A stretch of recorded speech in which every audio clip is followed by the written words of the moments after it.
Welcome to the Panic Room, where we talk about all things panic-inducing. I am the Queen of Panic. Warning, some episodes may contain content that may be disturbing to others. Viewer discretion is advised. Now let the games begin. I was in bed with my girlfriend. She was on the inside facing towards the wall, and I was on the outside spooning her. When I woke up and couldn't move at all, and then I heard this loud growling, but couldn't move to see what it was as the sound got closer to me. I could feel whatever was growling at me on the back of my neck, to the point where it felt wet. I started to panic, and all of a sudden I got sucked out of my bed and sucked up into the corner of the ceiling as this was happening. I watched in horror as my girlfriend sleeping in my bed was sucked under the bed by something. And that's when I woke up, screaming and crying. My girlfriend woke up and I explained everything to her, and she was shocked to say the least. So we looked into a couple of things, and she brought me a pendant for protection. And I bought her one similar to mine. After that, nothing happened ever again like that to me. About 6 months later, my girlfriend developed some mental health issues. And I didn't notice at the time, but she had lost her pendant. And not saying it had anything to do with the following series of events, but that's why I'm here writing this now. So as these mental health issues worsened a few months later, she decided to take her own life. And she did just that. I don't know if the two events are connected, but if anyone knows anything regarding these types of things, please feel free to comment. I am a 24-year-old Marine veteran. I was deployed to the Middle East in 2019, which is where my haunting began. The story. I deployed in early 2019 to Kuwait, and later one to Iraq. For the duration of my 7-month deployment, I had always struggled with sleeping while over there. Well, one night, as my sergeant slept in the bunk below me, I felt a shake in the bed and woke up. I couldn't move, but the whole tent was dark. I had an eerie feeling something was watching me, but I couldn't see it. I closed my eyes and could sense the emotions of fear and dread take over me as I tried to force myself back to sleep. Eventually, I couldn't handle it anymore, and opened my eyes again, to see a girl-like figure hiding behind another bunk in the tent. She had a white dress-like gown. Skin was gray as if she had been a dead body for a couple of days. Her hair was black and tucked behind her head and shoulders, but her face was hidden enough for me not to see any of her features. I eventually was able to fall back asleep and woke up again around 2 in the morning, which was odd because I recalled not being able to fall asleep around midnight. But since I was awake, I decided to go to the gym. A couple months passed at this point, and I was chosen to be sent to Iraq. It felt late since the deployment was almost over at this point, but nonetheless, I went. My first night in Iraq, she visited me again. This time being close enough to have been the one who shook me awake, but as I couldn't move, I can only see the outline of her once again. But she tried to strike fear in me, which hasn't worked out this time. I remained calm, as I remembered the Bible verse I found after the first encounter. It reads, "Cast your burden upon the Lord, and He will sustain you. He will never allow the righteous to be shaken." I could feel her anger build up inside of her as I managed to control this encounter this time. But it wasn't the end. Fast forward to my time in rehab in 2020 after my deployment. I was in a Royal Rehab facility in San Diego. I never experienced sleep paralysis, but I have felt her shake a couple of times while I slept in the night. One day I felt off and laid in bed the entire day from the morning. The same dread came over me from her first visit when I was deployed, except this time I froze myself in fear. The bathroom light was a sensor-based, and I heard it kick on all by itself. I refused to look. It approached the end of November at this point in my rehab journey, and I was set back to my unit in 29 Palms. My first week back, she woke me up again, but was in the shape of a giant spider crawling from one corner of the half-lit room to the other, then disappearing. I fell back asleep to wake up again minutes later, this time facing the wall my headboard rested against, and the spider had made it there before leaping at me. I jumped out of my bed, swinging to punch in the area of the spider, to realize I was alone in my empty room. The fourth time was after I got out of the service. In fact, it happened a couple months ago in 2022. I am in college at this point, living in my parents' basement. My dog slept at the foot of my bed, and it was almost completely dark except for the light at the laundry room barely breaching where I slept.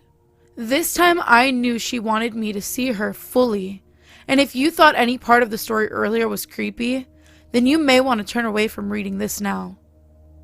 The sleep paralysis demon was in full sight at the edge of where the light came into my room. This time she took notes from the ring as she stood there in a white dress-like gown, and everything but her hair was in front of her face. It felt like I couldn't move at all. She got down on all fours and slowly crawled to my bedside.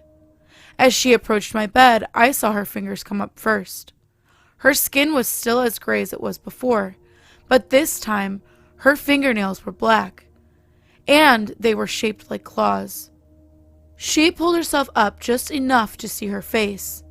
Her eyes were as black as an abyss. Her hair was black and stringy. She opened her mouth to reveal sharp, jagged, shark-like teeth. Her tongue was long and pointy, like abnormally long. She made very slow and jagged movements with her head and her hands as she creeped closer and closer to my face. She was so close that I could see every aspect of her. Was I scared? Surprisingly, no. I felt myself break the sleep paralysis and verbally said, "Fuck this," and forced myself to turn away from her. After a couple of seconds, I looked back in the direction of her, and she was gone. My dog, however, was a bit stressed, and ever since then, I haven't felt her presence or had another sleep paralysis moment, but something inside of me says she'll be back again. I don't exactly know what to make of this, and maybe a reader can help make sense of it to me. Was this actual sleep paralysis or something else? I don't know. This one is short and to the point. SP. So, listen, y'all. Last night I had more paralysis, and I never had one or more in my life. I fell asleep, and I started to feel a cold sweat going through me. I was breathing super fast, like hyperventilating, and couldn't move, speak. I also hallucinated that my dog was lying with me, and I could feel her in my hands. But when I really got out from paralysis, nobody was there. That happened 4 times in one night from 2 a.m. to 4 a.m. The biggest one is in 6 a.m. before school. I have a chair in my room. I felt the feeling like I couldn't move, etc. Then I opened my eyes and I saw my dead grandma bending over to take some bag and looking into my soul. My eyes were in tears, but I also wanted to stay up and start throwing hands on that creature. Now I'm scared of falling asleep tomorrow. Help if you can. Please.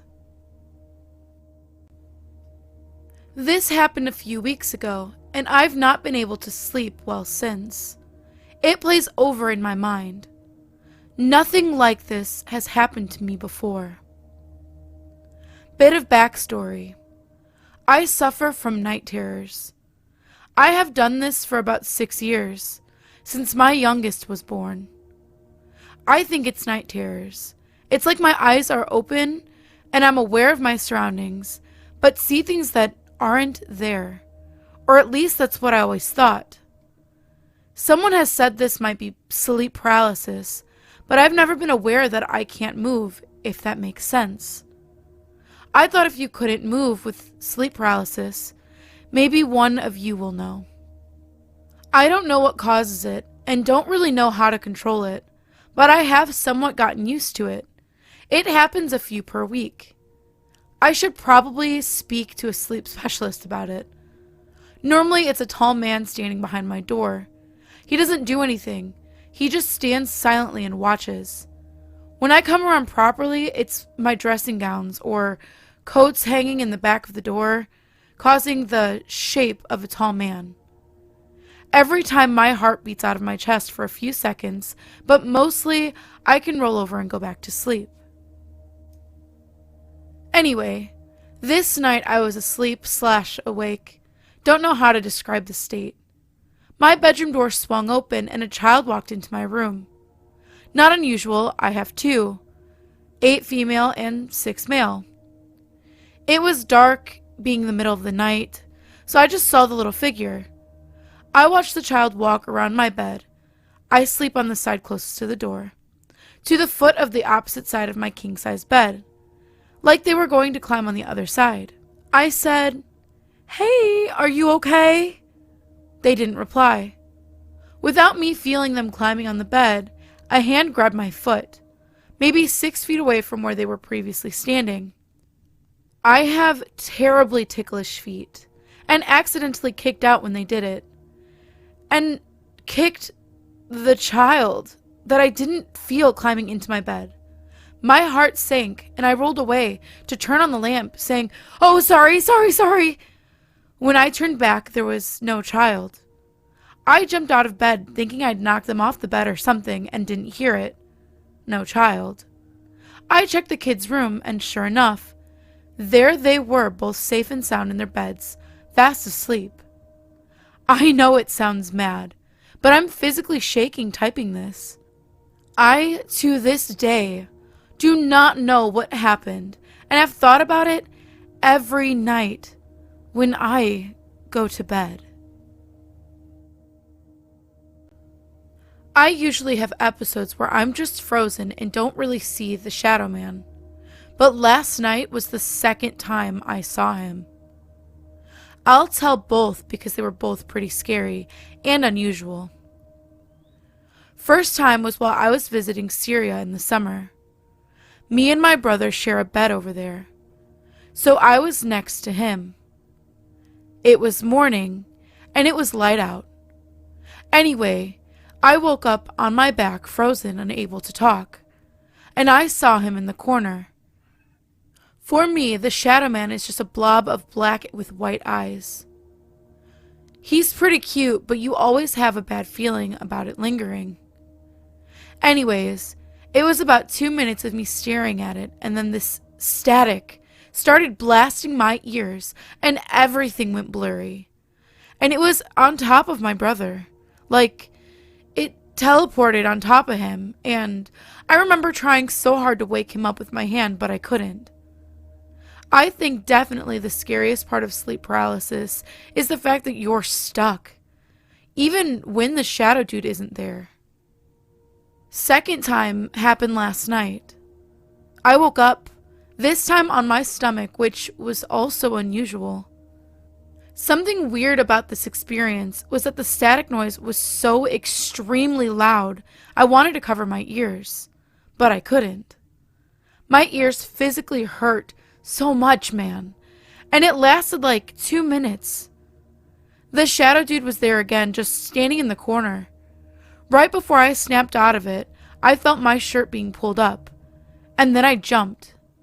I have never felt it physically touch me, and it was fucking terrifying. I just had to sit there and panic. I'm so scared of it getting worse because I've heard stories of the demons sitting on top of you and shit. I can't imagine. Not sure if this is the best place to discuss this, but I've recently been having night terrors that then lead to at least 2 hours of horrid sleep paralysis. Please find below the most recent and scary one that I have experienced to date. The dream started when I remembered that I, 20 female, was at my cousin, female 16, and aunts and uncle's house. I was there for her birthday and do not know how I got there or how long I would be there. There were introductions for everyone else there for her birthday party, which was about 16 of us total. The group consisted of all of us girls from her grade and me. We were inside a house similar to the house from the movie Signs. We were standing in our swimsuits and waiting for the shuttle bus to come get us, as we were about to go floating down a river for her birthday. Her parents stayed behind as the shuttle bus picked us up. The bus was blue and had a name on the side that I cannot remember, with intertubes on the top. I remember all of us loading into the bus and singing summer camp songs like The Bear with Tennis Shoes. The ride from the house from Signs to the opening of the river was about 45 minutes, which told me it would be about a 2 or 3 hour float down the river. I remember every detail from the float, until the end when we got out of the water. We got out of the shuttle bus, and we were in a forest that looked like it was from the Jungle Book. There were vines hanging like from the Tarzan movie. We were all in the inner tubes in the water, and hooked them together with rope. We floated the river and talked and discussed everything from the past, present, and future. We got to a point on the river where we had to disconnect half of us from the whole because we were splitting around a dock to go through small rapids ahead. As we split, my cousin and I were on the same half that broke, and there were 4 others with us, so 6 altogether. We split and continued on our way, but we got to the end of the river before the other group. The end of the river so happened to be at the house of my cousin and her parents. We waited in the water for the other group, but they had another girl in tow when they showed up. They said they found her and had to bring her to safety. Upon closer examination, this girl was clearly a 40-year-old man dressed as a teenage girl. The other group didn't know her name or where she had come from, but they were adamant that she needed to come to the house to contact her family for help and to let them know that she was okay. My cousin, being the nice and friendliest person I know, of course, agreed and allowed the girl to come to the house to make phone calls. As the group of us with the girl following walked into the house, most of us went to change while the girl stayed in the living room and explained the situation to my aunt and uncle. 5 minutes into my changing in a bathroom that was all wood, there was a knock at the door, and when I say occupied, a suspiciously high voice that was clearly fake said, "It will just be a minute, I need to pee. Plus, we're both girls." I went to check to see who it was, and when I cracked the door, it was the girl. She pushed past me into the bathtub. I was half naked and had just put on underwear. The girl starts undressing and rips off an obvious fake wig. Underneath the fake appearance was in fact a man that had to have been at least 45 years old. I asked what the fuck he was doing, and politely he looked at me and said that this was what I was gonna find out soon, and that he had just killed my aunt and uncle. I remember this sinking feeling of death washing over my body, and the ball in my throat as I swallowed, trying to remain calm in this situation that was life and death. He told me to get in the living room and stay there. I went to the living room and I stayed there. As I entered the living room, I had to walk past the kitchen, and as I did, I saw the brains of my aunt and uncle sprayed through the kitchen and their lifeless bodies laid out next to each other. All I could think about was my cousin and the rest of her life now. The way her parents were dead, and we were probably going to die too. Walking into the living room was when I felt like my brain went into this third person, and I was watching myself and all of this happen. I also couldn't hear anyone talking. I was there though. I experienced the entire thing, and I could not talk and say anything or wake up from this. I think the worst part is that from here on out in the dream, I could feel everything as well, or at least I could imagine that I was feeling it all. Sitting in the living room, I was just hoping I was not alone, and that the other girls were okay. A small time passed and no one else was there, but I was. I was sitting there staring at the stairs that led up to the second floor of the house. Finally, my cousin and one other girl walked down the stairs with the man behind them. I could tell that he was saying something to them, but I did not know what it was. He gestured them to me, and as they walked past in the living room, I can see the emotion on my cousin's face change from fear to anger. She has seen her parents dead in the kitchen, and now does not know her own fate. Based on the empty presence of the three of us in the living room, I knew everyone else was dead. For some reason, this 45-year-old man sat next to us on the couch, and we just sat there for some time. I cannot describe the way he looks, because it was like his face was pixelated, but you could tell he was old. We sat there, and finally he rose, and for some reason, we followed. We followed him out the back door and around the house. He moved us into a line, and I was first, followed by my cousin's friend and then my cousin. He put a hand up, and I stopped moving, so I would suppose it was him telling us to stay there. I looked around the corner, and there were many vehicles, and a helicopter of people who seemed to have been raiding the house. The 45-year-old man approached a woman and a younger man, and they all talked while instructing the other 30 people into the house. As everyone else filed into the house, the 45-year-old man waved the line of us to him. I believe he was providing instructions to who he had been talking to, and he was telling them our names as well. We sat down on a bench in front of each person. What happened next is extremely explicit, and mentions SA. The two men and woman pushed each of us down in the front of them, so that we were lying on our backs. I never looked over at my cousin and her friend, so I'm not sure what happened to them, because my head was held and I was being choked. The 45-year-old man proceeded to move my underwear aside and rape me. The rape went on for what felt like forever, but it had to have been at least 10 minutes. I was frozen, being choked, and couldn't look at anything beside his pixelated face and the sky behind him. I remember telling myself to focus on the sky and not him, but I couldn't. I felt everything though.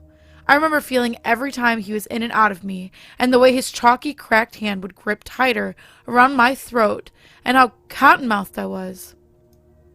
Finally, he was done, and I would have rather have died at that moment.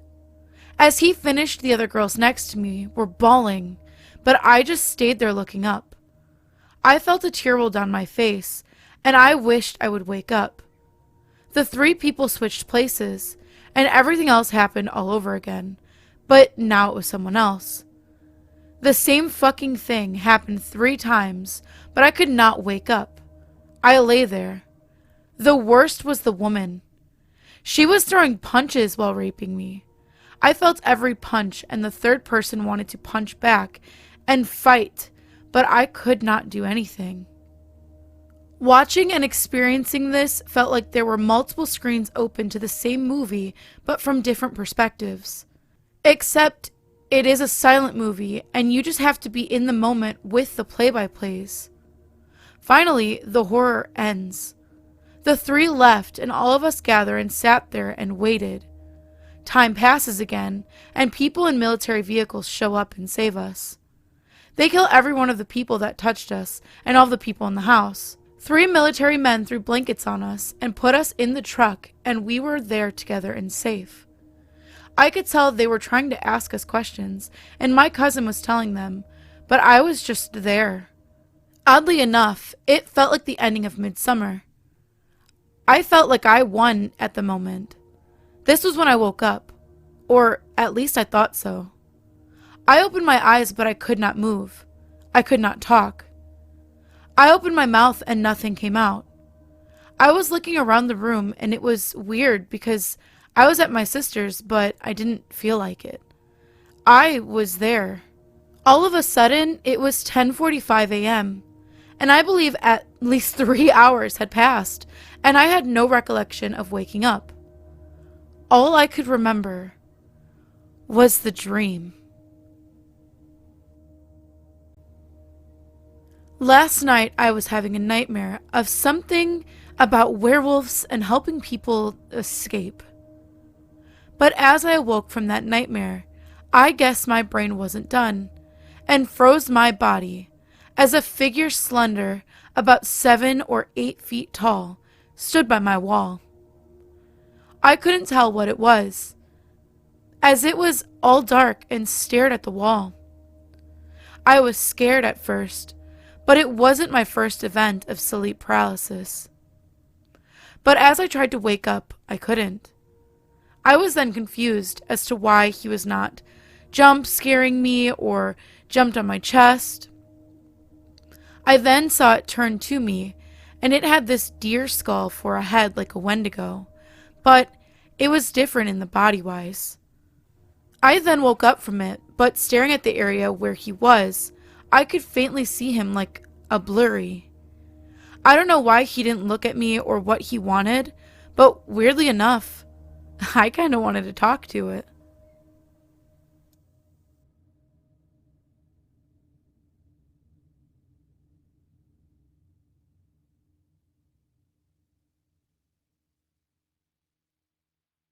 If you have any stories that you would like to see narrated here on the channel, please go into the subreddit and submit them there.